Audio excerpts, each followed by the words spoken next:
soap fans at? Let's hear it. All right.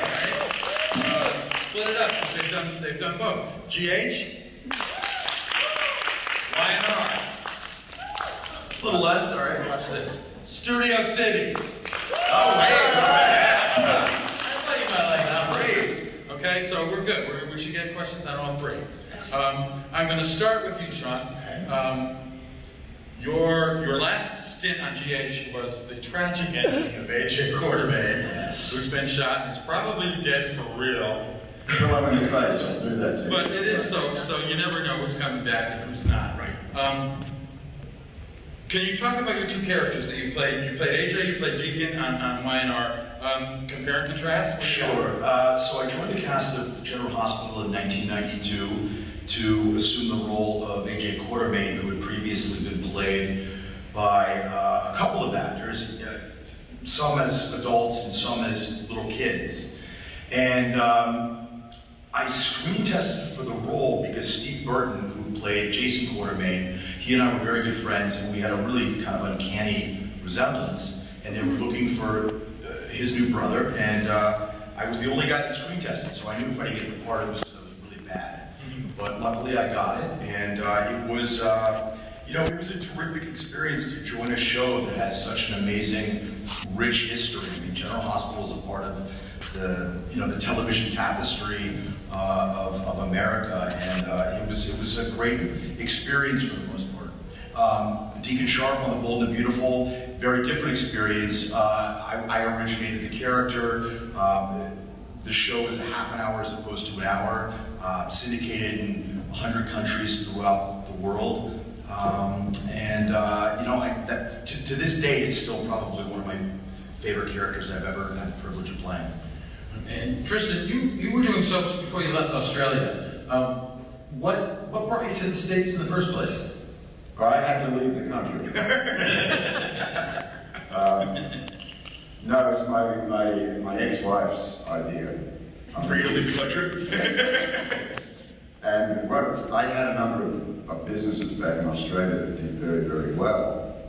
I enabled us to buy a house and so forth. I ran a whole lot of discotheques. And I invented a thing back there called Disco in a Suitcase. And I got the idea in London. Basically, it was just two turntables, an amplifier in a box that you lifted up, and with a couple of speakers, and lo and behold, you were a discotheque, and I sold 100 of these things for an outrageous amount of money. Profit margin was like 1,000%. It was a cash cow. So, and then we decided we were going to build a guitar amplifier, the best in Australia. The one thing we didn't take into account was that no musos have got money. So we sank a fortune into this thing, and we couldn't give it away in the end because nobody could afford it. So at which point, my wife said, I think it's time to get out of the country for a while and go somewhere else. Let's go to the US. She spent a little time here. And so we came over here in '79, and I started to work as a model for a while. And then this agency, they decided to get involved in the theatrical side of the business. So they said, would you like us to represent you? Given the fact that nobody would touch me anyway at that point, it was a great offer. So the second show I go up for is a show called General Hospital. And it's hotter than a brick at this particular point. It was 1980, the show had just finished, I think, The Left-Handed Boy, and they were steaming hot. I had no idea what that meant at this particular point. So this was Scorpio was a 2-day role, and they wanted an East African. And I said, do they know what an East African is? And my agent said, no. I said, do they know what an East African sounds like? No. And I'm in. So I went up, I got the part, and started work. And on the first day, Gloria Monty came up to me and said, we like what you're doing. Would you like to stick around? Because, it became a blubbering mess at that particular point. It was a job. I didn't realize how big a job it was going to turn out to be, but at the time it was just a job. And the rest is history. Well, you became part of that whole, era of Luke and Laura and Yeah. super couples, and you know, you had a few leading ladies of your own over the course of the years. Scorpio had them one at a time. Well, it was strange. General Hospital back then had an attitude about love interests on shows. It took time to develop. It didn't happen the way it does now, where it's wham bam, thank you, ma'am. It took time to develop, and you were left with the same person for quite a while. It's not like there was a big turnover in the amount of women that you had. And if you really look back on what, you know, Scorpio's love interests were, he had them for quite a while. He didn't sort of like have one and then go, oh, this one over here is kind of nice too, and what about that one down there? Yeah, she's okay again.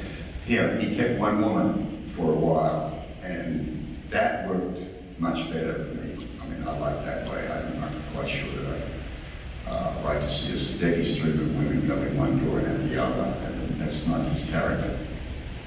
Are you looking forward to picking up that plot thread of Emma Samms being locked up in a room all by herself staring up at a camera? I've been saying to them for quite a while, this relationship needs resolution, because it was just left standing and hanging, and nobody really knows. She was supposedly dead, and then she came back, and then she disappeared, and so I said, you know, this is a significant piece of history here.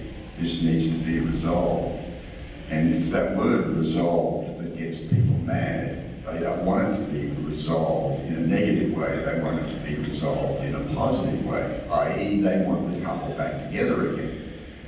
And that's kind of difficult when she lives in London and I'm here.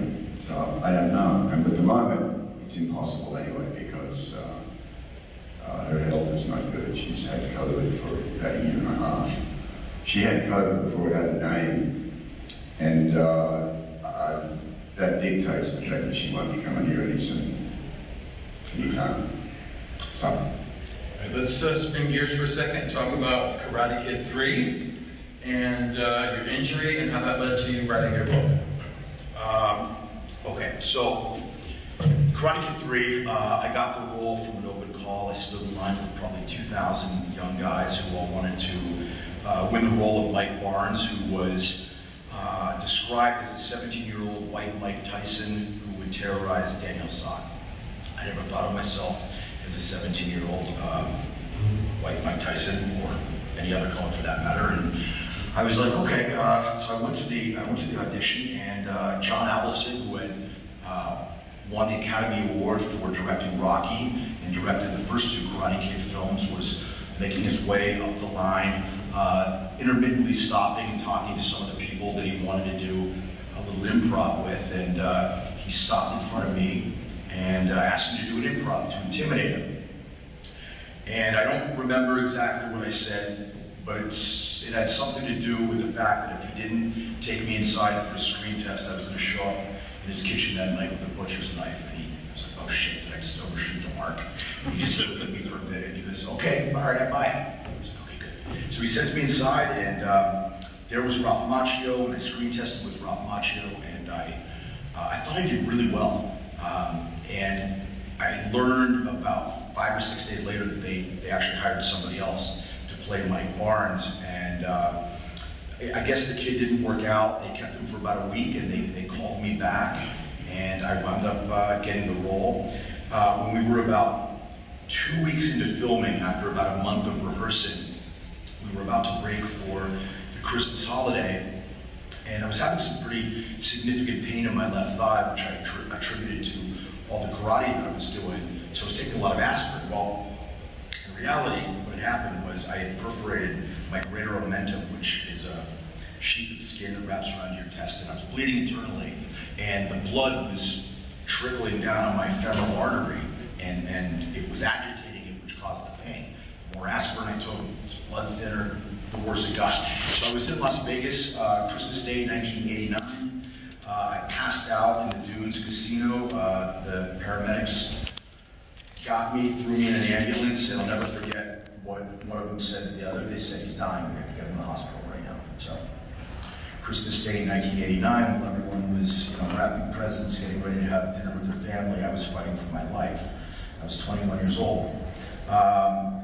I made it through the surgery, and I got a call from John Allison a day later, and basically he said, "You've got 10 days to go back to the set, or I have to rehire." And they were going to cast Bruce Lee's son, Brandon Lee. And so I was pretty crushed. I had worked so hard to get this role, but very quickly, that feeling of being crushed gave way to a feeling of being very pissed off. I was very angry at the situation. And I decided that I was going to stay in this movie come hell or high water. So I got out of bed the first day, and I could walk to the bathroom.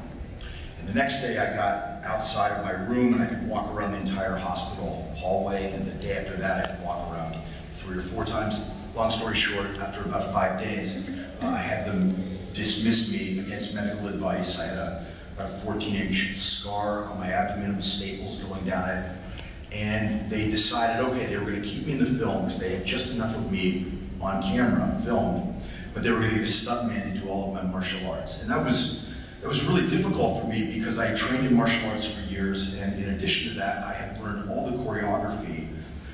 And so the producers put me with a guy named Kyle Borland, who was a lineman for the LA Rams, and he was going to train me, try and get me back in shape. And it was the same deal, you know, the first day I could do, 10 sit-ups, and then it was 100, and then it was 500. I wound up doing every one of my own martial arts stunts in the film. There was one stunt I would not do. For those of you familiar with the movie, there's a scene where the bad guys get in a convertible and they're doing donuts, and then they go across the train tracks just as a speeding train comes by and narrowly misses them. And I said, I'm not going to be doing that. I didn't cheat death just to get taken out by a train. But I talk a lot about this in my book, how in retrospect that was one of the best experiences that ever happened to me. I wouldn't change it for anything. At a very young age, when I think most young men and women feel like you're invulnerable, I was faced with my own mortality. And at least in that moment, at that time, I was able to kind of reveal a little about my character, and I was able to dig deep and, kind of overcome it. And so for that reason, the film is very, very special to me. Excellent. Tristan, tell us a little bit about your experiences working for Disney on The Rescuers Down Under. I got to finally see that for the very first time last night, and I loved it. I found it was charming. There was nothing that's dated or politically incorrect.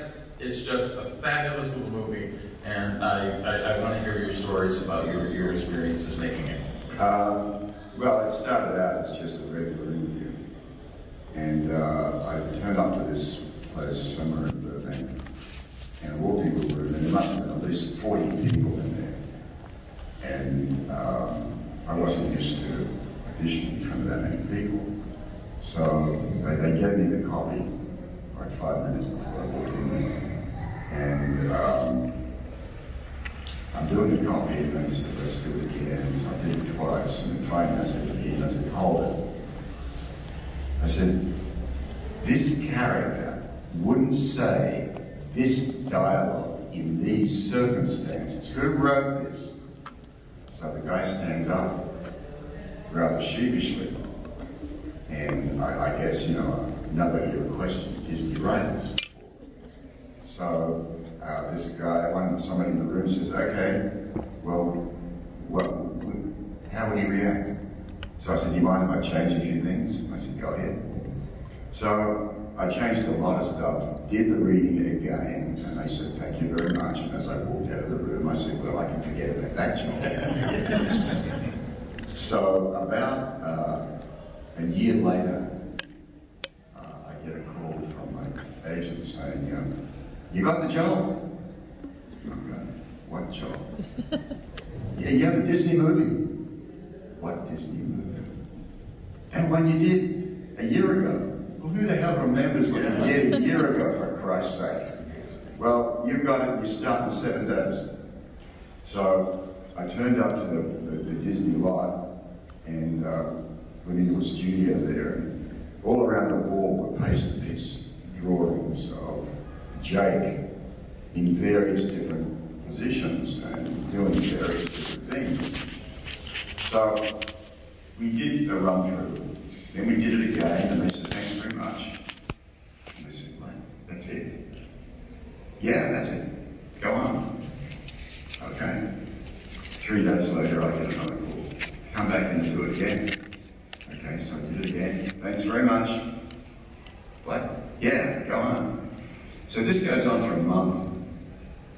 And I guess I did it about 8 or 9 times. And finally I said, okay, look, is there something wrong here? And they said, well, we're not kind of getting what we want. I said, all right, let us break this down. And this is the way I used to work for commercials. I would have them break it down in sentences. I said, we'll take this sentence here and I'll give you 3 different reads. And you tell me the one which is closest to what you want, and then we'll take that and we'll work on modifying it. I said, okay. So I'm there for about 2 hours. I guess I chalked out about maybe 200 or 300 different reads.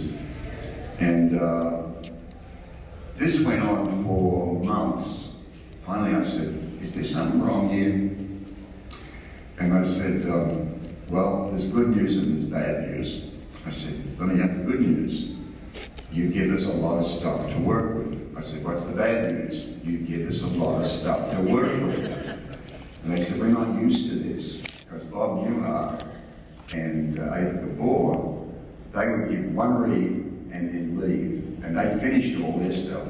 And Disney's don't have you work with anybody else except yourself.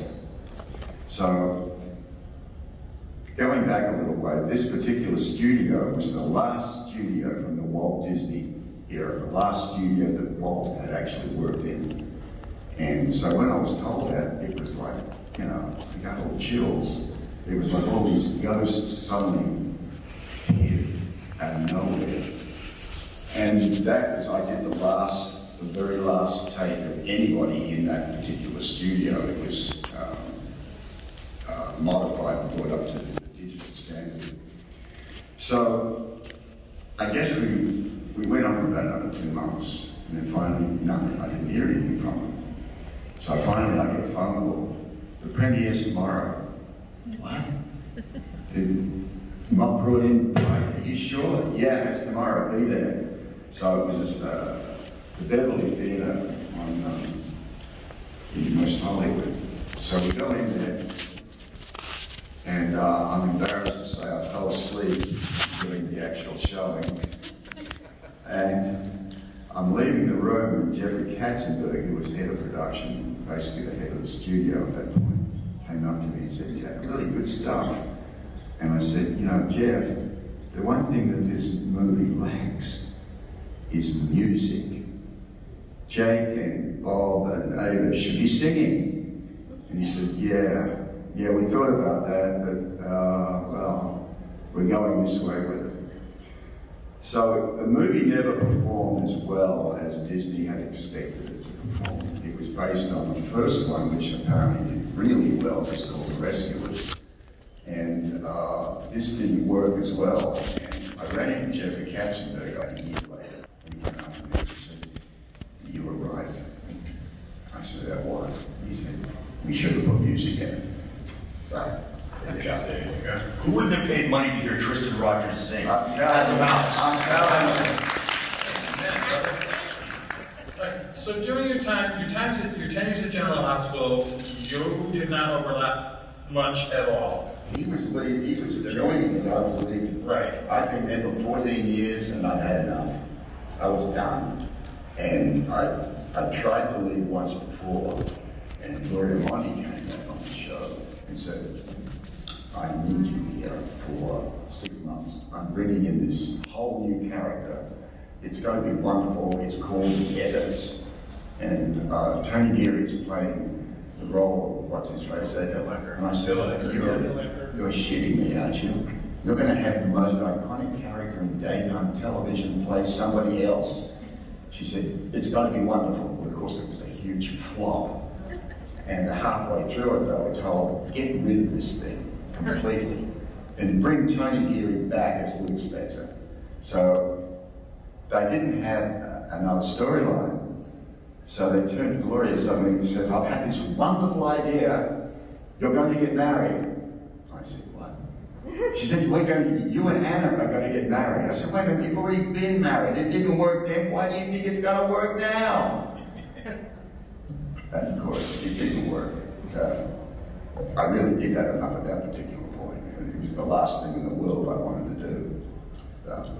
And your paths didn't cross at all on the CBS subs either. But now, you guys are working together. Yeah. Let's talk about Studio City, its origins, and what's happening with it now and hopefully in the future. Okay.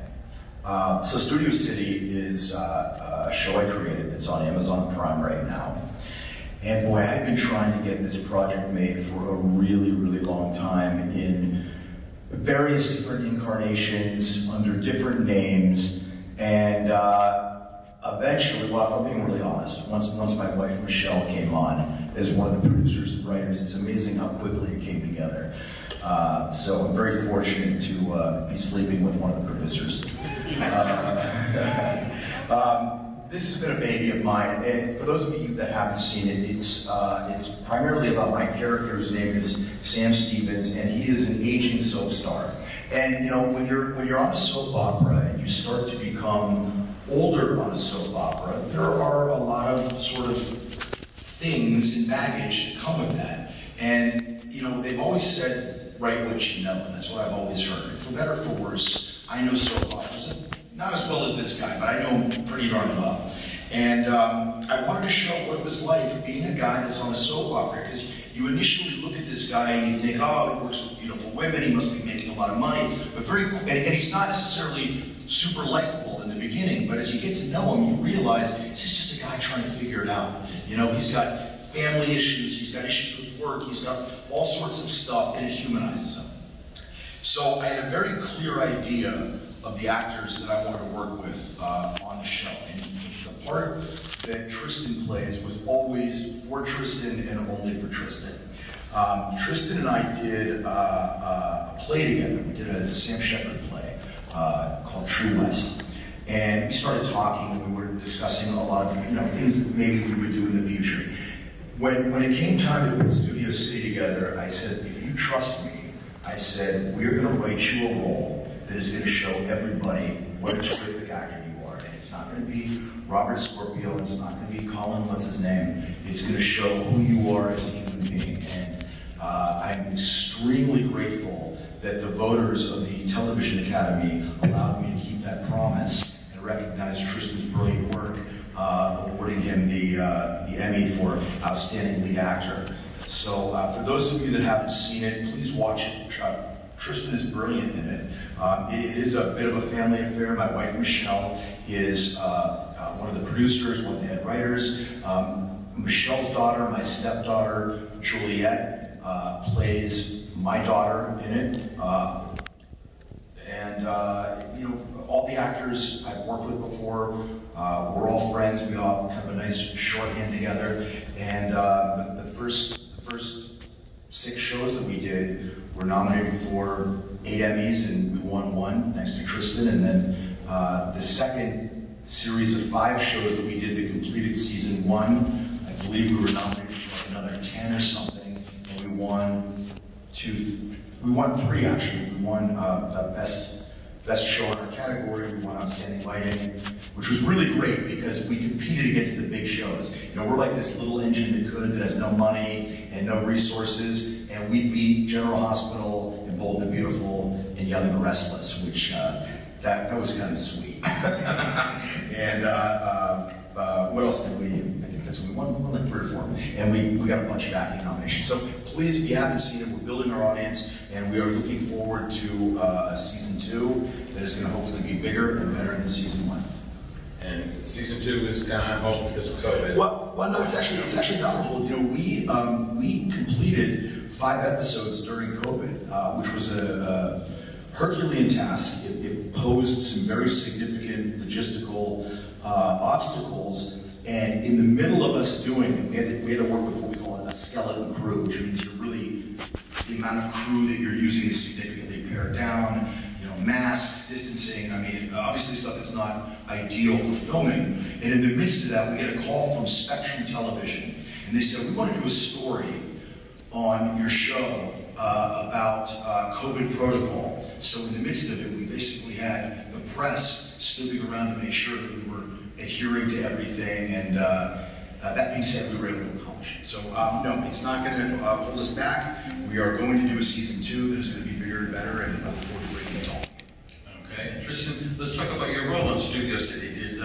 Did the boss man here keep all his promises that he made to you? Pretty much, yeah. I mean, the show to me represented part of the fact that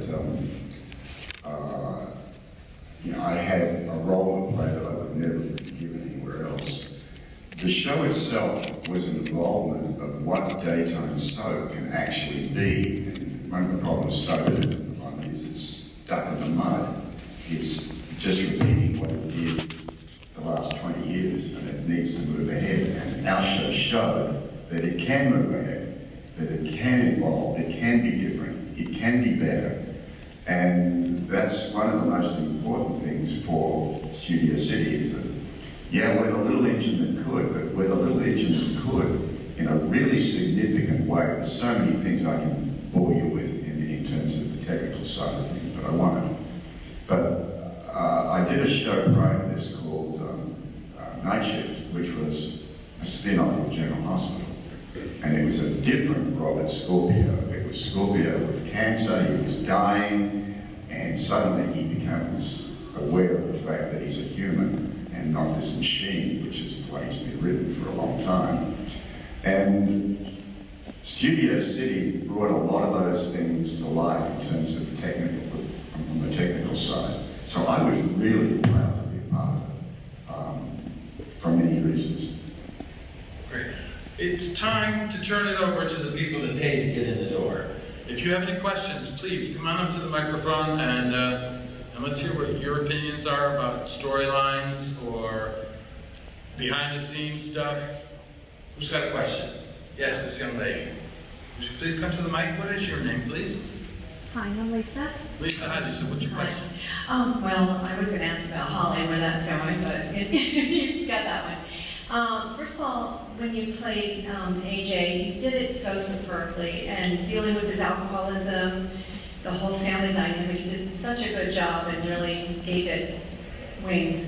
And I want to see Robert with someone, you know, I mean, why is he running after Olivia? He really deserves happiness.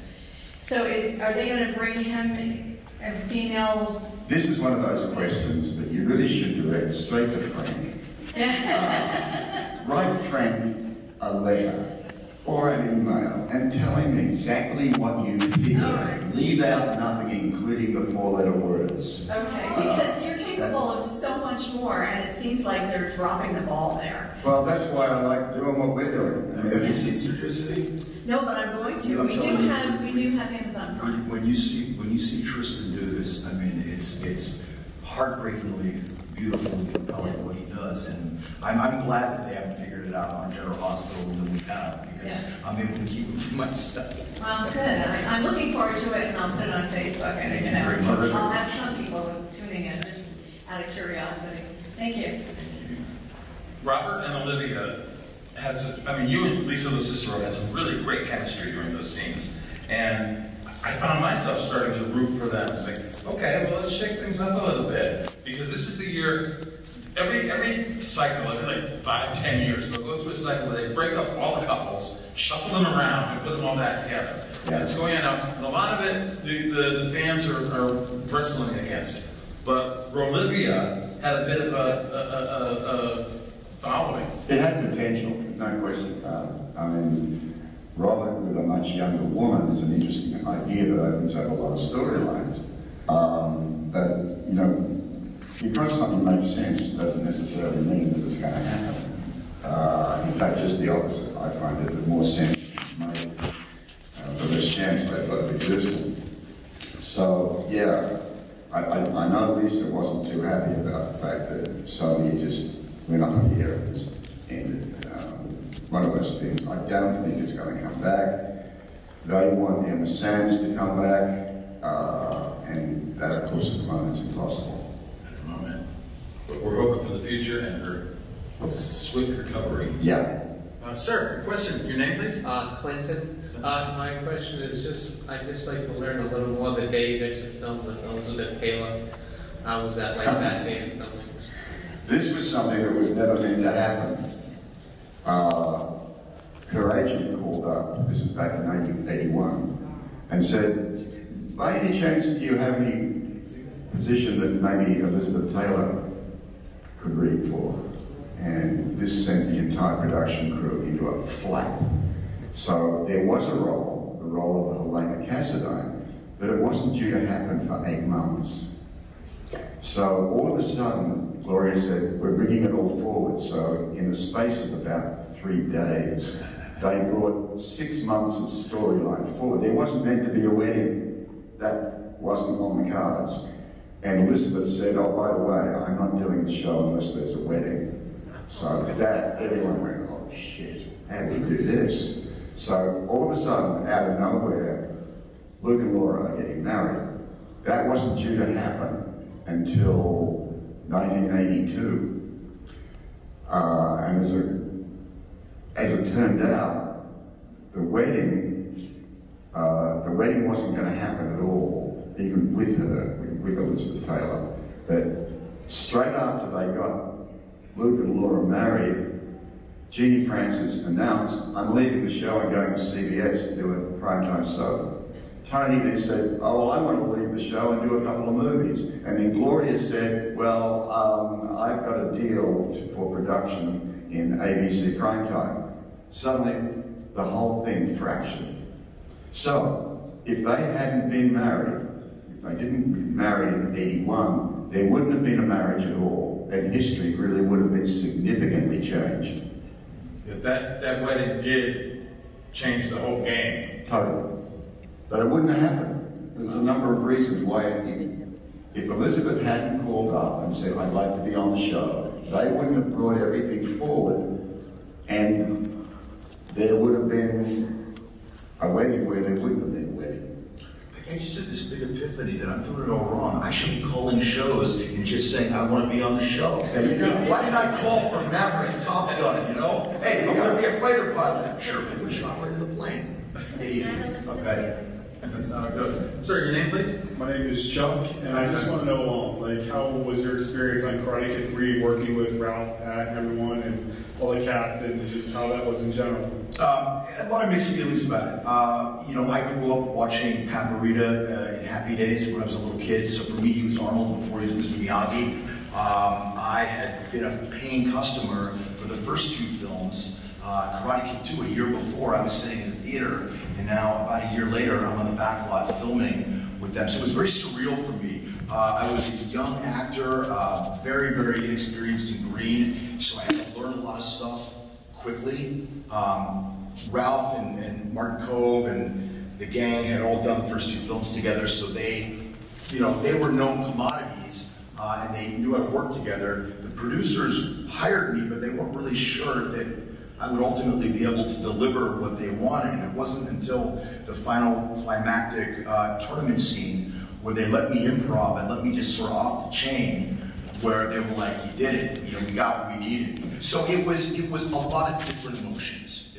And I hate to plug it, but in my book, Way of the Cobra, I talk about the entire experience of how I got the project, how I almost lost it, almost died, and then how the kids stayed in the picture. So, thank you. Thank you, Jack. Hi, what's your name, please? My name is Karen. Hi, Karen. Hi. This is for Tristan. I was wondering if you could write your own script about Robert, how would you write it? Like, how would you change anything if you could write it yourself? Actually, Robert's turned out pretty much the way that I would have liked him. Fortunately, they didn't take the character, and I said this earlier, and put him with a lot of women. They let him kind of be with one woman and let that grow. And where this really comes out, there's a character they brought on, Catherine Delafield, and they actually hired Edie Lehman, who was a concert pianist, just for her hands. They were doing a story where Robert's going out with a concert pianist, and so the actress that they'd hired couldn't play the piano, so they needed a set of hands. So they brought Edie in, and what would happen is that whenever we had an audition, they would warm them up first with another actor. There was one guy who did nothing except pre-read all of the people who were going to audition. So he came into my dressing room and he said, get this woman in the room and I'm reading at the moment. She's coming for the hands. Boy, she's a great looking. And she's not a great reader, but I think there's something about it. You should see her. So we brought her around and we read the script, and she was not very good. But then again, she was a singer and a piano player, and you know, had never acted before in her life. So I said, and I hated the person that they cast. Didn't like him at all. In fact, I had last say over who my leading ladies were in my contract, and they'd gone and hired her without telling me, so I was pissed. So I said, okay, we're going to do a screen test with you. So I go up to the producer, executive producer, and I said, set up a screen test for Edie Lehman. And he looked at me and said, well, we talk like that, you know. Well, Trish, we've already cast the role. So I said, set it up. Well, we don't set it up. Okay. So we set up the screen test. I got everybody who was on the show. I said, everybody get to a monitor and look at this woman and tell me that I haven't stuck my neck out too far. So word came back, Tristan, she's not a very good reader, but she's fantastic. She lights up the screen. She's got a personality between the lines. She's great. So I walked up to her and I said, you've got the role. Of course, this hadn't come from the producer, this had come from Tristan. I said, you've got the role. She said, oh my God, what do I do? I said, tell your agent, ring him up, or tell them to ring your agent up. So in the meantime, the producer comes up to me and says, oh, you know, I'm not sure that we can. I said, we can use her. Set it up. Well, I've already got some. I said, I don't give a shit about this other person you hired. Get rid of him. He's got the role. So the first day on the set, which was the following weekend, we were shooting on a weekend, they gave her 125 pages of dialogue. And halfway through the day, she burst into tears. And I said, hey, remember today, there's never going to be another day in your life quite like this. And there never was. And in 6 months' time, everybody took credit for hiring.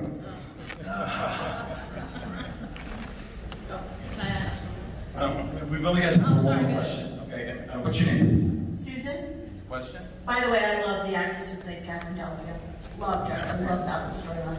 My question to you is, what did you think about how all of a sudden they made Robert an attorney? Like, where did that come from? Oh, this was BS. Absolutely. I mean, this talk about come from nowhere. I said, let's do the timeline. Now, at the time that he was joining the WSB, he's also doing law in, the night school? Where did that happen? And nobody had an answer for it. This is one of those things that a genius had come up with and thought this is a wonderful idea. But of course, we never see Robert in court. Right. He's never tried, investigated anybody. He's just the DA by name, and that's it. So, I don't know. I can't answer the question because I really don't know enough. Okay, well, we've got to get ready to wrap it up now. So, what I'd like to invite you to do is, if you guys had your lunch yet, you go back to your tables or going to lunch? I'm going to go back to my table. Okay, so the guys are going to be back at their tables in the main room, and they've got photos and selfies available, and Sean has got copies of his book. I think it's something you might be interested in reading. So, thank you all for coming. Thank you for supporting the soaps and keeping them alive, even though there's only 4 left. Do what you can, and if you had a good time here today, please blast us on social media. These gentlemen are our first daytime actors to appear at TerrifiCon, and we'd like to do it again next year. Invite some more of your favorites back, but that'll only happen if you demand it. So hit up to TerrifiCon on all our social media and give us your opinions, good, bad, and indifferent, all right? Thank you very much. And we want to thank you for Honolulu. You did a great job. Thank you very much. Thank you. Thank you all for coming. Yeah.